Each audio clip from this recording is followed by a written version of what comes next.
পরম প্রেমময় শ্রী শ্রী ঠাকুর অনুকূল চন্দ্রের অমেয় বাণী।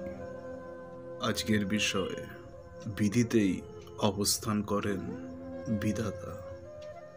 কোনো কিছুর কারণ যতক্ষণ না আমি খুঁজে বার করার চেষ্টা করছি, ততক্ষণ আধ্যাত্মিকতাকে একটা মিরাক্কেলের মধ্যে ফেলে দিই। তারপর এখানে এসে, মানে দেওঘরেতে, জিজ্ঞেস করি, আচ্ছা দাদা, আমার ছেলেটা পরীক্ষায় পাশ করবে তো? আরে, তোমার ছেলে পরীক্ষায় পাশ করবে না করবে, সেটা তোমার ছেলের পড়াশুনো কেমন করেছে না করেছে, সে কেমন পরীক্ষা দিয়েছে না দিয়েছে, তার কর্মের ফলের ওপরই দাঁড়িয়ে আছে। সেটা আমার কথার ওপর দাঁড়িয়ে নেই।